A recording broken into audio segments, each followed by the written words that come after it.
Thanks for joining us. And today we're going to talk about the best posture for meditation.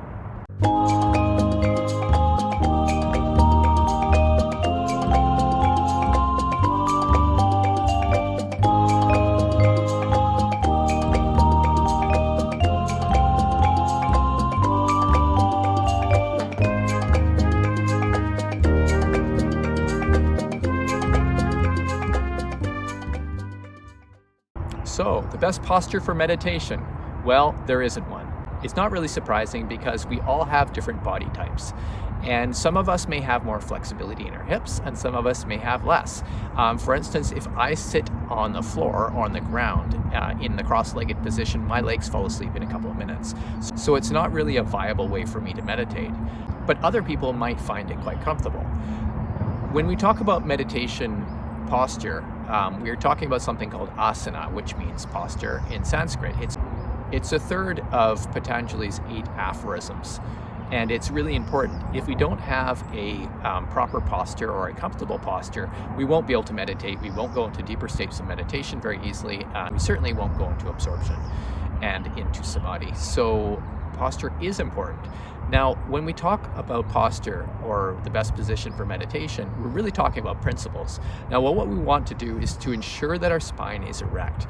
We don't want to be sitting either with a hyperextended lumbar spine, which will basically throw off our spinal alignment, and we don't want to be sitting hunched forward, which will impact our ability to breathe properly.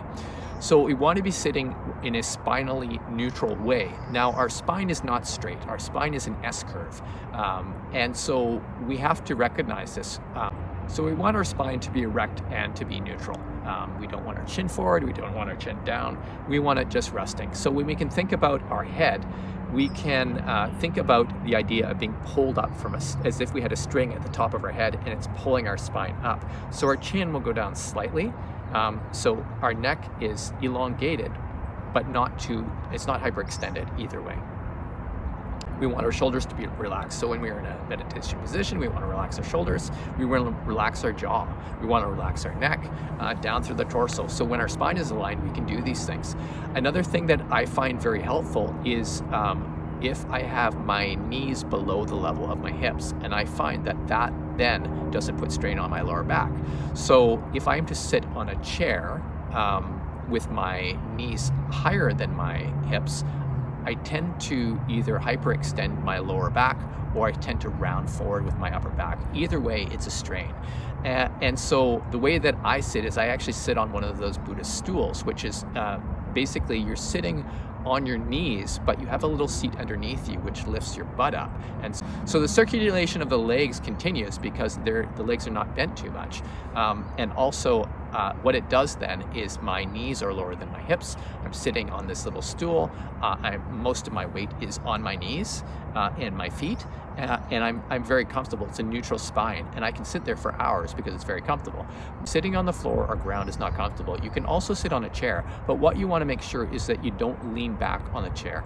You want to have all areas around your rib cage completely free, because your rib cage, when you're breathing, and especially when you're doing heart rate variability breathing or any kind of pranayama, you want no impediment to your rib cage. It needs to expand in all directions, right? If you lean back on a chair, you're interfering with the ability of your rib cage to expand. So you don't want to do that.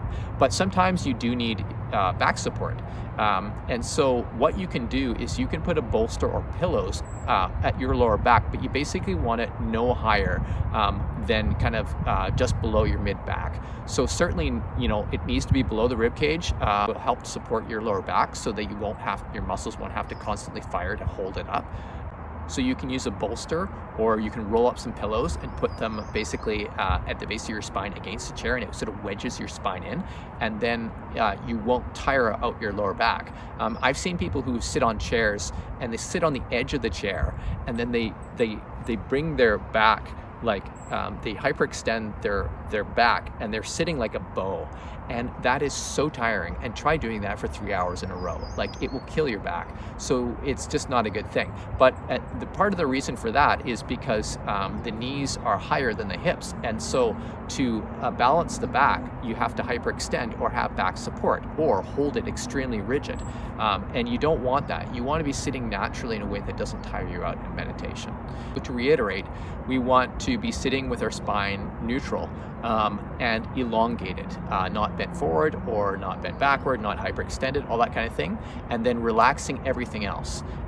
And then that will put us in a position where we are very comfortable going into meditation, where we don't feel the need to move because we are quite comfortable, and we can go into the freeze response. We can go into the tranquil breath. We can go into the roll up. We can go into absorption. We can go into samadhi. And that's because we are sitting in the perfect meditation position for us. If you have any questions about this, feel free to send me an email at info@modernkriya.com. Also check our website at modernkriya.com. We have a YouTube channel, Facebook page, Instagram, and Twitter. So thanks for joining us, and we will see you next time.